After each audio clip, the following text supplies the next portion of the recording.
evening from the sports desk. So football is dubbed the game of billions, and nothing underlines that like the FIFA World Cup. The latest installment of the showpiece will start in Qatar on Sunday. Al Jazeera sports journalist Peter Stemmet has been based in Doha for some time now, and he has watched the Gulf nation build up to the tournament, and he joins us now live from Doha. Now, a very good evening to you, Peter. Good to talk to you. You've been in Doha for 6 years now, and you've seen the entire build-up. Is Qatar ready for the showpiece? Good evening, Nandi. Lovely to talk to you. Good to see you. It's been such a long time.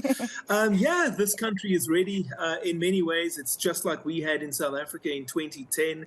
You know, the years leading up to the tournament, it's exactly the same. You know, once upon a time, there was an open field, and then the next thing you know, there's this beautiful world-class stadium. And then you have these beautiful highways with many lanes. I mean, I think in Johannesburg, we went up to about 6 lanes in certain areas.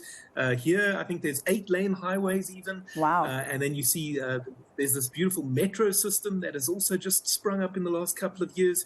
So, yeah, I think that it's fair to say the country is ready. So a lot has been said, Peter, about the decision to award the hosting of the World Cup to Qatar. Is the criticism at all in any way justified? Well, I mean, it's a tough very question. difficult one to answer, isn't it? Look, the fact of the matter is that the FIFA Executive Committee are the guys who decide this. It's a very, very small committee. We know that there have been some irregularities in the past, but that wouldn't just pertain necessarily to Qatar.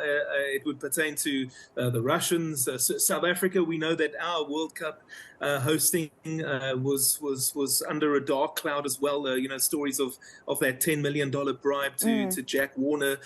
Germany 2006, you know, that's another example. The one thing that I can say is that all the investigations to date with regards to Qatar 2022 have exonerated the Qataris from any wrongdoing. So officially, that is the way it stands. Yeah, that's a very important fact that you're mentioning right now. So Qatar is quite renowned for being a very conservative country. In your opinion, will that affect the success of the tournament at all? Well, I mean, again, it depends on who's coming here and what they're coming to do here, right? If you're coming here to watch the football and have a good time with your family and your friends, then quite frankly, there's no reason why you can't have a good time and why you shouldn't enjoy it here. You know, in the years that I've been living here, we've had the World Athletics Championships. Last year, they had the Arab Cup tournament, which was almost like when we had the Confederations Cup in 2009, a tester event. And they all went smoothly. Everybody had a good time. And, you know, the bottom line is, at the end of the day, every country has its own rules and regulations and its own customs and its own culture. And the organizers of this tournament have said all along that everybody is welcome here, and all that they ask is that you be respectful of their culture. That actually brings me to the next question. You've just mentioned all these other tournaments that have taken place in Qatar. So the country has actually become something of a sporting center over recent years. So we've seen so many other sporting codes hosted there. Do you think that actually helps in terms of the atmosphere that will be created come Sunday? I think yes. I mean, for example, every year we have an ATP and a WTA tournament here. There was a Formula One Grand Prix here last year. There won't be one this year, but they will have again in the years lying ahead. There's a MotoGP and a Superbikes event here every year. World Squash comes here once a year. We've had gymnastics. There's a Swimming World Cup every year as well. So lots to do, lots to attend. But then again, the reality is that, like most parts of the world, the Middle East loves football. So it's not going to be difficult to fill a stadium with fans who adore the sport. Yeah, 6 years in Qatar, Peter, is a long time. So you've obviously become quite familiar with the national football team there. Tell us a little bit about them and what we can expect when the World Cup kicks off. Yeah, so maybe I should have dressed in the thobe for this interview. Maybe. You didn't think it through. Look, some of the players obviously would not be household names from a global perspective. But one thing I can tell you, and maybe there are a lot of people who don't know this, the Qatar are actually the reigning Asian Cup champions. So there is some pedigree there. There is a little bit of talent. There is skill, and they may very well surprise a lot of people. We have seen over the years that the host nation traditionally does well. I say that as a South African, so maybe there's some serious irony there. But, maybe one player to look out for, their striker, Almoez Ali. He was the leading goal scorer when they won the Asian Cup in 2019, and he may very well be key to their chances for success. There's another guy on the wing, Akram Afif, very, very good player. And their captain, Hassan Al-Haydos, very, very talented player, plays in the midfield for them. So these are some of the guys to look out for on Sunday when they open the tournament against Ecuador. Looking forward to it. So, Peter, I have to ask you this. There was some interesting news over the past day or so with the announcement that there will be no alcohol allowed at stadium precincts. How has that been received?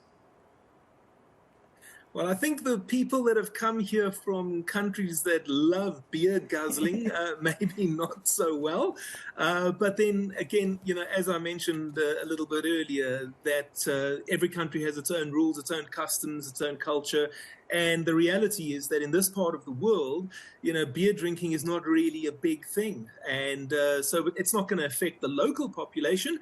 And the reality is that fans who do want to have a drink, there are actually areas where they can go.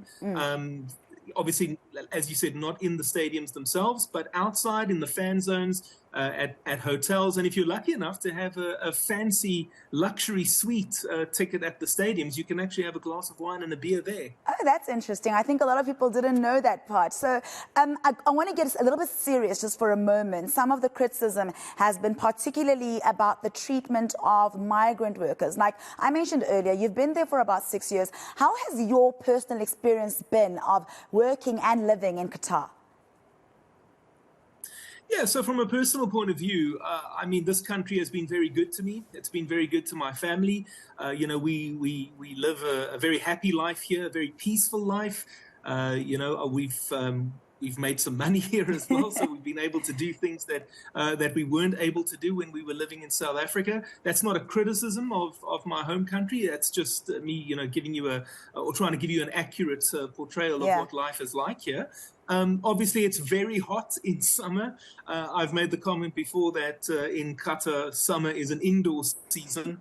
So we turn on the air conditioning and we stay indoors for those months. You're looking at, let's put it this way, if you're familiar with summer in Durban, add about 10 degrees minimum and ramp up the humidity even more, and that gives you an idea of what it's like. I'm sweating already, Peter. I'm sweating already just thinking about it. Okay, final question from me. So let's talk about on-the-pitch action. Who are some of the front runners?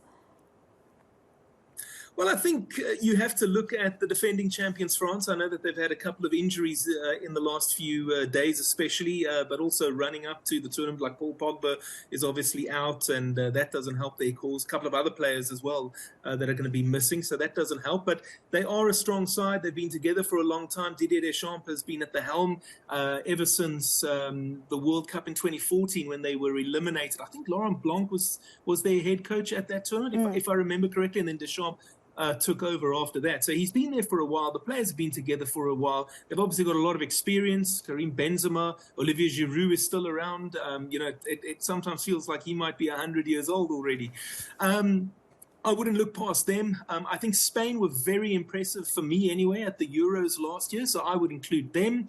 And then, Brazil, you can't discard them. They're always there or thereabouts. Yeah. And Argentina are the current South American champions, and they have Lionel Messi. So for me, I think personally that the winner will come from one of those four nations. All right, we'll see. Thank you so much, Peter. We're going to leave it there. It was so good talking to you. Hopefully we'll catch up again soon. That is Al Jazeera journalist Peter Stemmet.